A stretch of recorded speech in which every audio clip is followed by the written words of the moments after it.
Welcome back to Midnight Whispers, where real stories crawl under your skin and never leave.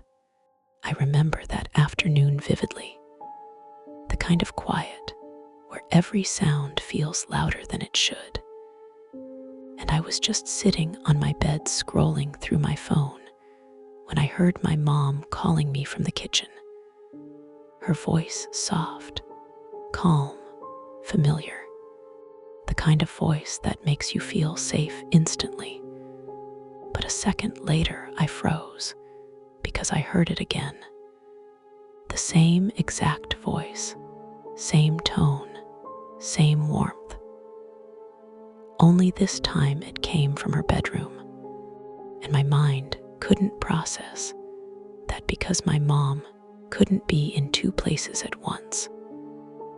I felt my pulse start to hammer in my throat as I slowly got up, trying to convince myself that maybe I misheard, or maybe she was walking through the hallway. But something deep inside me whispered no. Something was wrong.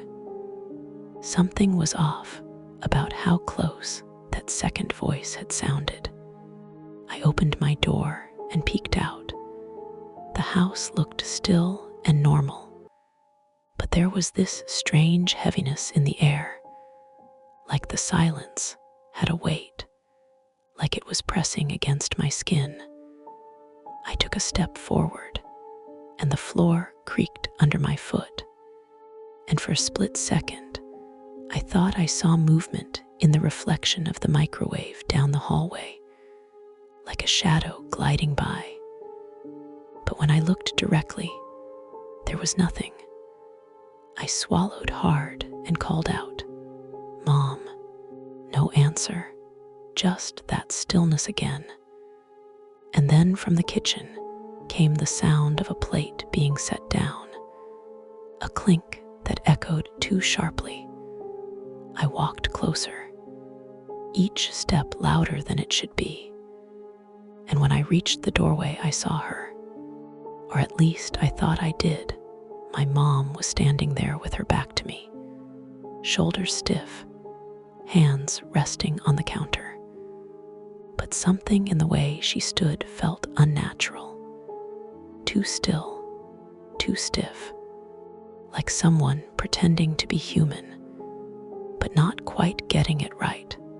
I said, "Mom," again, my voice shaking.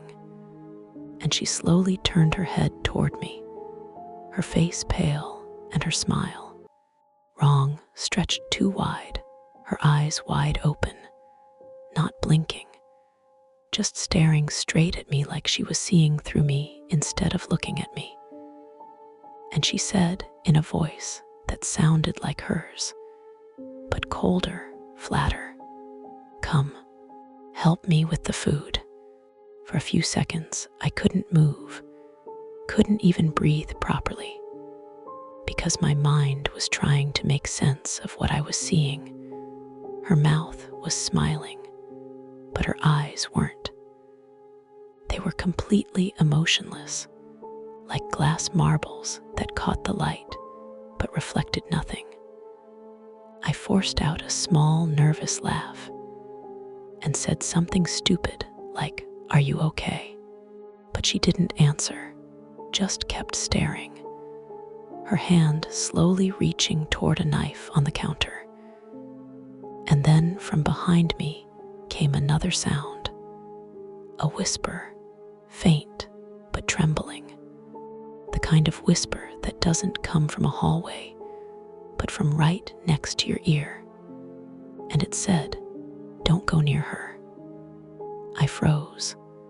I swear every hair on my neck stood straight up. My body felt like ice. I turned slightly and saw movement in the corner of my eye. Someone standing at the end of the hall. Someone who looked exactly like my mom, wearing her same pajamas, her same hair tied back messily. But this version looked terrified. She was crying and shaking her head, mouthing something I couldn't understand at first. I blinked, looked back toward the kitchen, and the one by the counter hadn't moved, still smiling, still watching me, knife in hand. I felt dizzy, like reality was splitting in two, one version safe and one dangerous, one true and one pretending. I couldn't tell which was which anymore. My mom's voice came again, the one near the counter, calmer now, but deeper somehow. "Why are you standing there?" "I asked for your help," she said. And when she spoke, her lips moved slower than the words, like a bad movie dub. I stepped back slowly and heard the floor creak again, and the real one, or at least the crying one, stepped forward from the hallway saying, "Please, baby, that's not me." And her voice cracked on the last word. I couldn't take it. I screamed. Both of them flinched, and suddenly, the one in the kitchen tilted her head all the way to the side, like an owl, too far for any human neck to bend. And she started laughing, quietly at first, then louder, until it filled the whole room. That laugh wasn't my mom's laugh. It was too low, too wet, like something gurgling through water. And then she took a step toward me, slow and dragging, one foot sliding across the floor as if she didn't know how to walk properly. And the real one behind me, or who I believed was real, grabbed my arm and pulled me back, whispering, "Run." But my legs didn't move. My mind couldn't accept what I was seeing, because they both looked exactly the same, down to the tiny scar on my mother's wrist, down to the slippers she always wore. The only difference was in their eyes, one full of terror and love, the other blank and endless. I don't know where I found the strength, but I turned and bolted toward the front door, my heart hammering so loud I could barely hear the sound of their footsteps behind me. Or maybe it wasn't footsteps, but something else, because the air felt heavy, like it was dragging around me. I grabbed the doorknob, and it was ice cold. I pulled, but it didn't budge, like something on the other side was holding it closed. Then I heard that same low voice behind me say, "You're not leaving until we eat."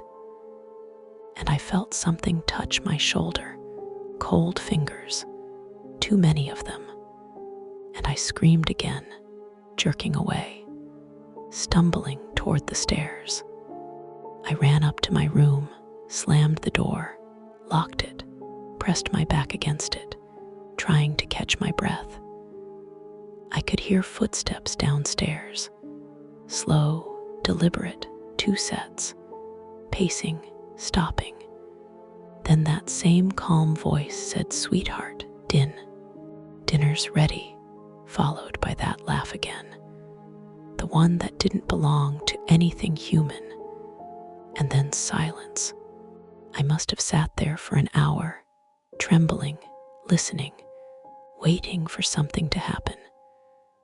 But the house stayed quiet, the kind of quiet that hurts your ears. I wanted to call someone, but my phone was downstairs on the counter.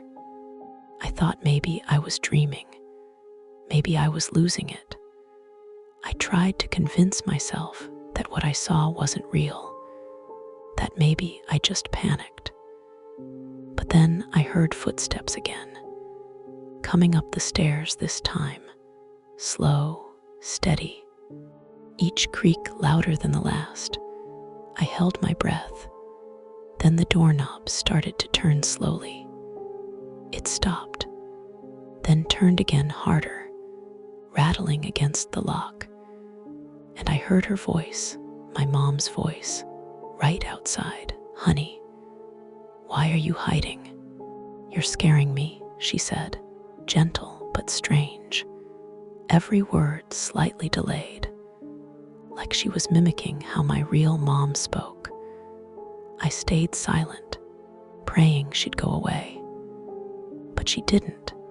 She started humming softly, the same lullaby my mom used to sing to me when I was little. Only the melody was wrong. Some notes stretched too long, others cut short. It sounded broken. I pressed my hands to my ears, but I could still hear it inside my head somehow, vibrating in my skull. And then the humming stopped, silence again, and I heard her whisper through the door, "I'm hungry."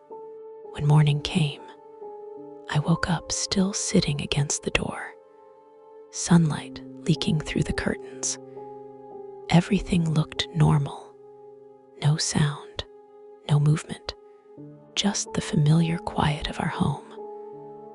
I finally gathered the courage to open the door. The hallway looked the same. The kitchen clean, no dishes, no mess. My mom was sitting at the table reading the newspaper, like nothing ever happened. I stood there shaking, staring at her, afraid to even speak. She looked up and smiled gently. "Good morning, baby," she said. And for a moment, I wanted to believe everything was fine. But when she reached for her coffee, I noticed her wrist. No scar. The scar that my real mom had since I was a kid. It wasn't there. I felt my throat close up. I forced a smile and said, "Good morning," pretending I didn't notice. And she smiled wider, her eyes meeting mine, unblinking, the same glassy stare from last night.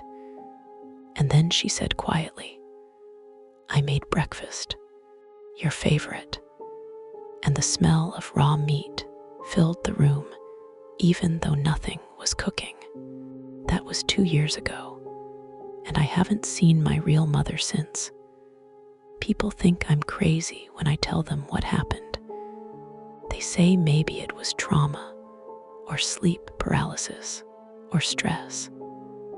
But I know what I saw. I know the thing sitting at that kitchen table wasn't her.